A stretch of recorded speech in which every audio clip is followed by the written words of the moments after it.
মলদ্বারের ভিতর কিংবা বাইরে ফলে ছাগলের বাটের মতো এক প্রকার পদার্থ জন্মাইলে তাহাকে অর্শ বা পাইলস কহে। শিরার ভেরিকোস অর্থাৎ প্রসারণ হইয়া এই পীড়া হয়। এই পীড়ার কারণ কি? বহুদিন যাবৎ কোষ্ঠকাঠিন্যে ভোগা, সিরোসিস অব দ্য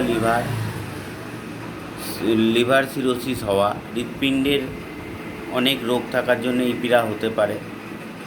মদ, মাংস, ডিম, কাঁকড়া, পেঁয়াজ, রসুন, লঙ্কা, অধিক গরম মশলা দিয়া প্রস্তুত খাদ্য, অতিরিক্ত আহার, অনেক রাত জাগা, বিভিন্ন কারণে এই অর্শ হতে পারে। এই অর্শ দু ধরনের হয় মূলত।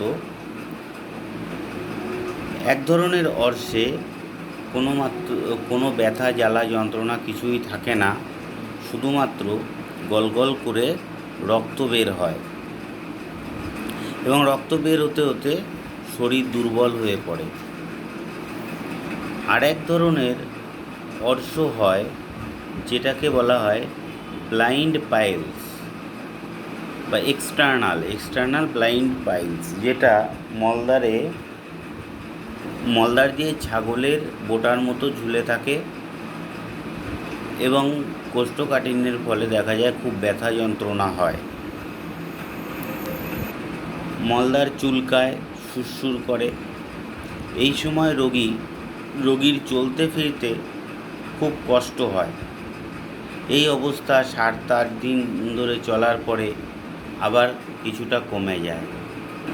এই প্রকার অর্শে আমাদের যেটা ভুল হয়, কখনো পলিপাস, ক্যান্সার বা কন্ডাইলোমাটা, এই 3টে পীড়ার সঙ্গে আমাদের ভুল হয়ে যায় যে কোনটা অর্শ বা কোনটা কন্ডাইলোমাটা বা পলিপাস, কারণ 3টি প্রায় একই ধরনের। অর্শের বলি দেখা যায় প্রথম কয়েকদিন ধরে পায়খানার সময় বলি বেরিয়ে পড়ে, সেটা আবার পায়খানা করার পরে ভিতরে ঢুকে যায়, আবার অনেক সময় আঙুল দিয়ে চাপ দিলেও ভিতরে ঢুকে যায়। কিন্তু এইভাবে দেখা যায় কিছুদিন চলতে চলতে ইনস্ফিংক্টার পেশি ঢিলা হয়ে যায়। তখন দেখা যায় বাজের পায়খানার সময় ছাড়াও অন্য সময়েও সেই বলি বাইরে বেরিয়ে থাকে এবং সেই বলি হইতে এক ধরনের তরল রস ঝরিতে থাকে। আবার অর্শের যে পীড়ায় রক্তপাত হয়, সেটা প্রথম অবস্থায় দেখা যায় যে পায়খানার সময় রক্ত বের হচ্ছে, আস্তে আস্তে পুরনো হতে থাকলে দেখা যায় পায়খানার সময় ছাড়াও অন্য সময় রক্ত বের হয়ে কাপড় ভিজে যাচ্ছে। এই রক্তস্রাবের সঙ্গে অনেক সময় রক্ত আমাশয় ভেবে অনেক সময় ভুল হয়ে যায়। এই পীড়া অপারেশন ছাড়া একমাত্র হোমিওপ্যাথিতেই ভালো করা সম্ভব। যেমন অর্শের রক্তস্রাব বন্ধ হয়ে গিয়ে যে পীড়া তৈরি হয়, তার জন্য নাকভূমিকা, সালফার, ক্যালকেরিয়া কার্বনিকা, কার্বোবেজ, পালসেটিলা, এগুলো সবই লক্ষণ অনুসারে ব্যবহার করতে হবে।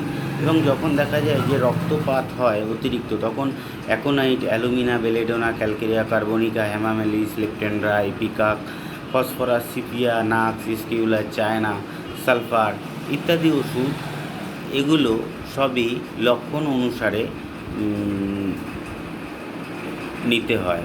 যেগুলো বলি বাইরে বেরিয়ে আসে, aloe ruta, ammon carb, arsenic album, calcarea carbonica, acid nitric, sulphur, thuja, বিভিন্ন ওষুধ আছে, কিন্তু সবগুলোই লক্ষণ অনুসারে যদি ব্যবহার করা যায় তাহলে অসুরোগ থেকে মুক্তি পাওয়া সম্ভব।